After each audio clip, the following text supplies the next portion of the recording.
सादर जय जिनेन्द्र। मैं तारा सेठिया गोलकगंज असम से। सबसे पहले मैं कलम की खनक फाउंडेशन की राष्ट्रीय अध्यक्ष आदरणीय डॉक्टर कनकलता जी जैन का बहुत बहुत आभार व्यक्त करती हूँ, जिन्होंने मुझे इस मंच में शामिल करके बहुत कुछ सिखाया है और हमेशा आगे बढ़ने की प्रेरणा देती रही। उनके इन सहयोग के लिए मैं हमेशा हृदय तल से आभारी रहूंगी। अब कलम की खनक फाउंडेशन द्वारा आयोजित मेरे जीवन का यादगार संस्मरण प्रतियोगिता हेतु प्रस्तुत है, तो आइए इस घटना को सुनिए। सन 2005 के समय की बात है। मैं असम से दिल्ली अवध असम ट्रेन से परिवार की शादी में अकेले ही जा रही थी। तो उस समय मेरे पास 2 बैग, एक अटैची, जिनमें शादी में पहनने लायक कपड़े और गहने, कुछ कीमती सामान थे। ट्रेन में मेरी सीट के सामने एक भाई साहब बैठे हुए थे। उनकी अटैची और मेरी अटैची सेम एक जैसी थी। दोनों की अटैची बिल्कुल एक जैसी थी।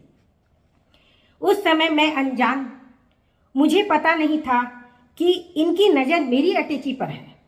जब ट्रेन कानपुर स्टेशन पर पहुंची तो मैं वॉशरूम करके वापस आई तो मैंने अपने सामान को संभाला तो देखा भाई साहब मेरी अटैची छोड़कर मेरी अटैची लेकर उतर गए हैं।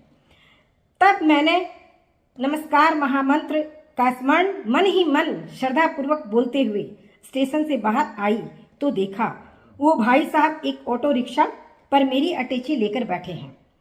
तब मैंने अब आओ देखा ना ताव, झट से ऑटो रिक्शा के पास गई और मेरी अटैची पर पांव रखकर बोली, भाई साहब मेरी अटैची चेंज हो गई है।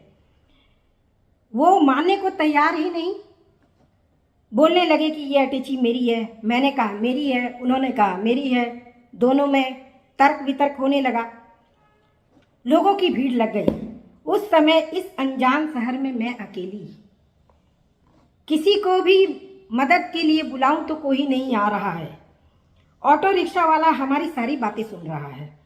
किसी तरह मैंने अपनी अटैची उनसे छुड़वाई। इस बहसबाजी के चक्कर में मेरी ट्रेन स्टेशन से निकल चुकी थी। उस समय एक दूसरे ऑटो वालों ने, मैं उनसे बात की तो झट से तैयार हो गया। मैंने कहा अगले स्टेशन तक ले जाना है, वो तैयार हो गया। नमस्कार महामंत्र का जप तो मेरे भीतर जारी था।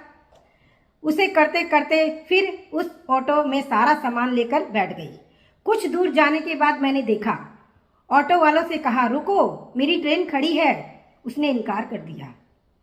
शायद उसकी भी नीयत खराब हो गई, अकेली औरत को देख और इतना सारा सामान देखकर। ऑटो को नहीं रोक रहा था। तब मैंने उसको धमकी दी कि मैं शोर मचाऊंगी, लोगों को इकट्ठा कर दूंगी। तब जाकर डर के मारे उसने ऑटो रोका और दुगने पैसों की मांग करने लगा। मैंने उसे पैसे देकर अपनी जान छुड़ाकर किसी तरह अपने डब्बे में जाकर बैठी। साथ वाले लोग आश्चर्यचकित हो गए। फिर मैंने उनको पूरी घटना सुनाई। उन्होंने मेरी अटैची वापस लाने के लिए मुझे बहुत शाबाशी दी। इस तरह मैं अपने घर अच्छी तरह पहुंच गई। ये नमस्कार महामंत्र का ही प्रभाव है जो मुझ में इतना साहस आया, वरना मैं तो बिल्कुल अकेली अनजान शहर में। इसलिए मुसीबत में हमें कभी भी अपने आप को कमजोर नहीं समझना। हमें अपने साहस और धैर्य को कभी नहीं छोड़ना चाहिए। अभी आपने मेरी घटना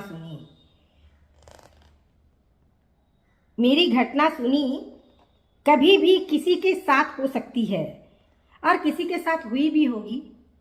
ये सन 2005 का सफ़र मेरा यादगार सफ़र बन गया। आज अपने विचार आप सभी कमेंट बॉक्स में ज़रूर लिखें, चैनल को सब्सक्राइब करें और भूले नहीं। धन्यवाद। ओम अरहम।